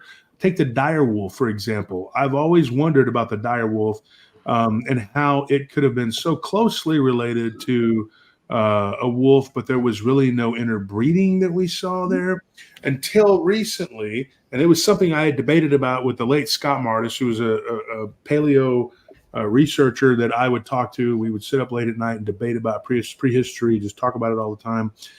Ken Gerhardt and I too, same thing. And Ken was on the show with the guy from the LBL who was saying that the Aleutian dogs is what they used to make the dog man that killed the people from the LBL. So we had this big old show. One of the things that came up, was that the dire wolf is not a wolf at all. It was just a type of dog, but it was looked like a wolf, but it didn't have the exact DNA and the same what we would constitute as a wolf. A coyote is not a wolf either. Right. It looks like it, and that's because these creatures develop separately and independently from one another. Octopi. If you look at an octopus that lives in the ocean and has 8 arms and it moves around and has all these weird whatever, look at a spider. A spider has 8 arms, 8 legs, whatever, and it moves around and does some of the same, they developed those 8 limbs because it was a highly successful form of locomotion and a form of survival. So those limbs became what, was very, if you look at a creature called Dunkel, I can never say this name right, Dunkeloctolus. It didn't have teeth. We still have the exoskeletons, and they look horrific. It is like a creature from your nightmares, and they just had this razor across the top and below their mouth with these teeth. And if you look at their skulls, Dunkeloctolus, whatever, I can't remember the name of it. Maybe somebody in the audience could help me out there with the pronunciation or remembering the name of it. This thing could chomp, a person in half and eat it in 2 bites. That was not the ancestor of the shark. They're not even related. It's just a very highly successful species that was around for a few million years and then it was gone. But the sharks evolved, and of course they ended up being around for millions and millions and millions of years. It's a very highly successful species, just like gators and crocodiles. When that particular form takes hold, well, guess what? It becomes a very, very successful species, and it's around for 100 million years, and it ain't going nowhere. Right. It's keep thriving and going, and then there'll be offshoots of it, and then they'll fail and fall out, and then whatever. So just because there was this one type of vampiric creature entity here doesn't mean that it couldn't have been somewhere else. And we know vampire bats, which is really weird. Somebody says Dunkley osteus. Okay, that sounds about right. Yeah. We know that there are vampire bats that are reported quite often in the Levant, attacking people's sheep, attacking goats, attacking cattle and horses, camels. The problem is they don't exist there. That's the problem. And they have a word for them. It translates to like devil bird or some kind of bird, whatever, but it's not a bird at all. It appears to be some form of vampiric type bat that's way larger than the vampire bats. They're about like that. This thing, like this big, huge, flying fox looking thing, but it actually attacks people and drains their blood. And if the Bedouins are out at night, they live in fear of this thing. I forgot the name off the top of my head. But this thing, like, literally will drain their blood, and a person can die overnight if 2 or 3 of them bite you. So they cover themselves up. They're very, very careful about covering themselves up head to toe to keep the sand off of them, but also to keep these devil-like birds that come out of these inner earth cave type systems from biting them and sucking them dry. By the time they're awake, one of their companions may have been attacked. They tend to all attack one particular person, and they'll drain the blood and nobody is none the wiser because they're all asleep and the person doesn't feel anything. Well, we know that vampire bats have an anticoagulative. It's in their saliva that can keep them drinking and nobody feels it. Like, they have video footage of them doing this. The problem, though, is, like I said, they're not found in Asia anywhere. They're found in North and South America. And that's where they're from. They're not found in the Levant. And so what in the hell is that? But it could be a highly successful form of a species that has learned to live and thrive in the deserts of Arabia, in the middle of nowhere, by drinking the blood of these beings. No need for water. And in fact, if one were so inclined, you could get all of your water and nutrients from water-bearing fruits like cucumbers and watermelons. I know that sounds crazy, but you could literally live without drinking a glass of water ever if you just drink and ate a bunch of fruit. You know what I mean? Like, you could eat papayas and coconuts and oranges and, like I said, cucumbers and watermelons. I tell you what, the watermelon packs as much water as it has the fruit flavor. Yep. Yeah. I mean, you can eat that and not drink water. Absolutely, I agree with that. I know you've had a long day, Josh, I just know, and I appreciate. I'm going to cut it at the 2-hour mark because you got things to do. Yep. And I appreciate you for coming on, getting everything together. I appreciate. I'm not getting into it. I appreciate you. I'm glad that you came on tonight to spend the last hour and a half with us, or hour, whatever it was. You're always welcome member here or to join us. And I do want to thank Gary Spike Sr. for gifting 5 Bigfoot Mission Rock Pirates R. James Rose for the super sticker, JD for the super sticker, Keith for the super sticker, Sugar Britches super sticker, Trail Runner for the super sticker. Thanks for all the support. It is always appreciated. And I want to thank you all. And I want to thank Josh Cherner for coming on in. If you're new here, subscribe to Bigfoot Mission Rob on YouTube, the Blondes and the Booze Paranormal Podcast on YouTube, Texas Front Portion, of course, if not already, Josh Cherner, PRT, Paranormal Roundtable. Josh, final thoughts before we let you go. Just keep on searching and do yourself a favor and read. I just tell people, like, reading is fundamental. Sounds kind of goofy. I'm not like OJ read more here, coming down like on a little hot air balloon teaching kids to read. But I just think that if we all would just do ourselves a favor and do the research and look for some of these ancient books and texts wherever you can find them, because I'm telling you the truth, there is a concerted effort to keep us ignorant. And like Jesus says, our people die for lack of knowledge. Mm-hmm. Yep. I can agree with that. Once again, Josh, thanks for coming on. Thanks for everybody for showing out tonight. Thank you for everybody, too, by the way. I always have to make mention of the people that don't participate in chat, but for the people that listen and for the people that, thanks, Dan Boss, for the people that listen and watch the replays, you're as important as the people in the chat room, and you help our channels all grow. Subscribe to us all. Love you all. Love you, Josh. Once again, Krista, fabulous show. Until next time, I'm BMR for Josh, for Krista.